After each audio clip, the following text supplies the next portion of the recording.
Day 529 of the Trump administration, and a one-time Trump loyalist breaks his silence, posing potential new dangers to the president. Michael Cohen, Trump's longtime personal attorney and a key player in the Trump organization, may be sending warning signals to the White House in his first major interview since the FBI raided his home and office back in April.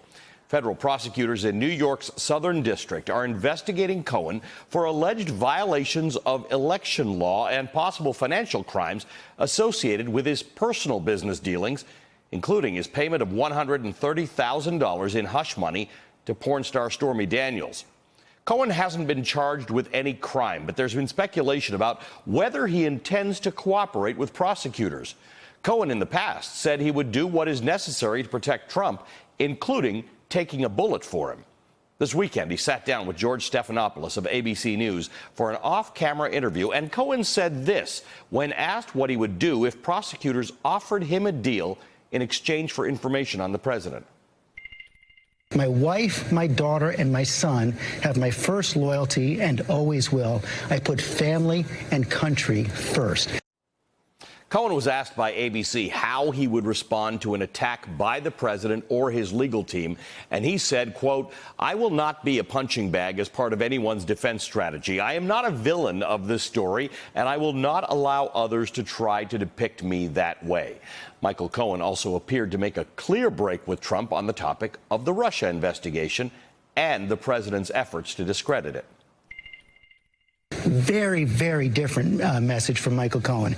He said, "I don't agree with those who demonize or vilify the FBI. I respect the FBI as an institution as well as their agents." He said, in fact, when the FBI came to his hotel suite at the Regency Hotel in Manhattan back in April, they were very courteous. They were very professional. In fact, he said when they left, he shook their hands. When I asked him, I said, "The president is calling the Mueller investigation a witch hunt." He said, "I don't like the term witch hunt. As an American, I repudiate any foreign government's attempt to interfere in our democratic process, and I would call on all Americans to do the same." Cohen's comments did come up today at the White House press briefing.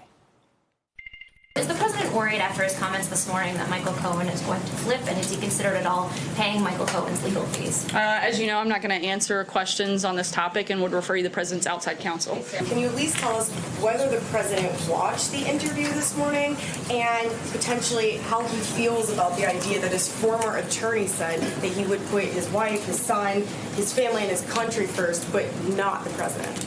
Once again, I'm not going to weigh into this issue. Okay, today a judge disclosed that federal prosecutors now have more than 1 million of Michael Cohen's files, which could be potential evidence in the investigation.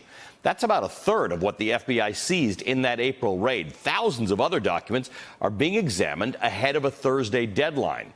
Cohen has recently retained attorney Guy Petrillo to replace his current lawyer.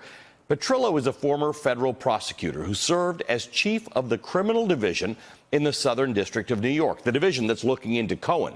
Robert Mueller's team referred the Cohen matter to that office, but significantly, Mueller's investigators have not conducted an interview with Cohen. His interview also raises the question of whether Cohen might be trying to sign a plea to the president or signal a plea to the president for a possible pardon. Here's how the president responded when asked about that just a few months ago.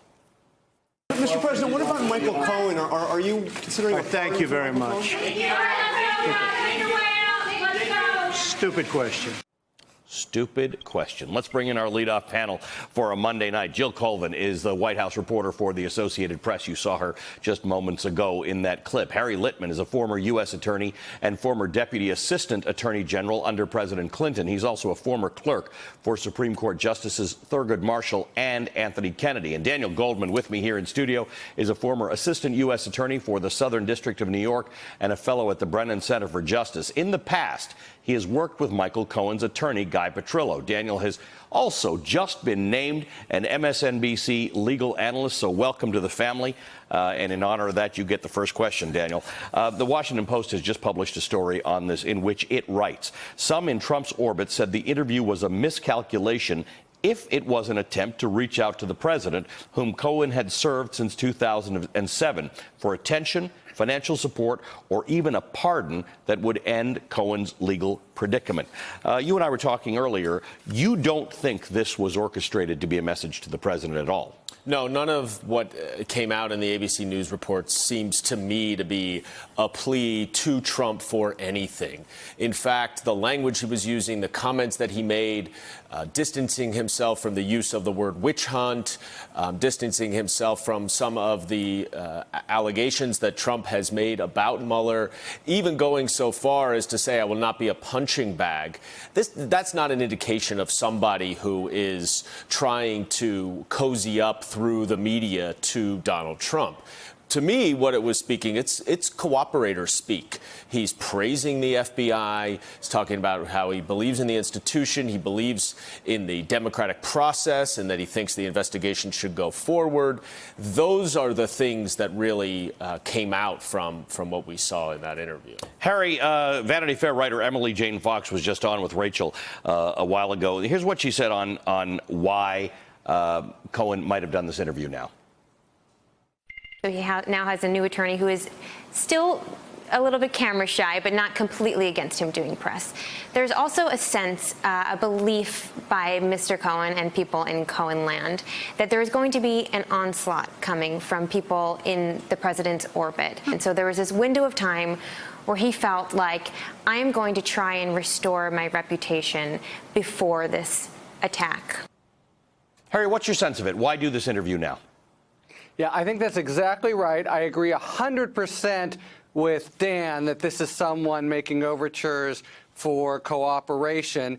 And I take it a step further. The first point here is Guy Petrillo, as Dan says, is a total top-notch attorney. So you can put aside the normal assumptions in Trump land that maybe he's doing something just, stupid. Petrillo has thought it through. My best guess is even this interview had the blessing of the U.S. Attorney's Office, and it served to kind of give Cohen a chance to vindicate himself a little bit and maybe insulate himself from the charges that are coming. And what you'll see hereafter is his beginning to actually discuss things with the U.S. Attorney's Office, and he'll go dark on press because that's the smart thing to do, and Petrillo is a real pro. Going dark on press is a big deal for Michael Cohen, by the way. This is a guy who spent a lot of his life in the limelight. Jill, this is an interesting point. If the White House now sees Michael Cohen as someone who is increasingly in the service of the federal government, what do they do about that? What are they thinking about that? Well, it's certainly a very big risk for the president. Look, it's been months now where we've heard that the president has really felt, as much as this Russia investigation, as much as his so-called witch hunt has been draining attention, has been gaining press attention, that what they were really concerned about even more deeply was Michael Cohen. This is somebody who has spent more than a decade with the president, who is his self-described fixer, who is the one who knows figuratively where all the bodies are buried, and someone who has a potential great deal of information about the president that people might be interested in. We've already seen the White House now and the president for the last couple of weeks really taking steps to try to distance themselves from Michael Cohen. It's a strategy that we've seen the president use repeatedly, including with Paul Manafort, for instance, saying, oh, he only did a little bit of my legal work. But you know that this is something the president's talking about. It was only a few weeks ago or a few months ago now where the president even tweeted about Michael Cohen. There was some talk about whether, there was concern whether he might decide to flip on the president, decide to work with the FBI, as it looks like he might be signaling he's interested in doing. And you had the president tweeting, no, I don't think he's that kind of guy. I don't think it's going to happen. Well, we'll see now if that happens. Hey there, I'm Chris Hayes from MSNBC. Thanks for watching MSNBC on YouTube. If you want to keep up to date with the videos we're putting out, you can click subscribe just below me or click over on this list to see lots of other great videos.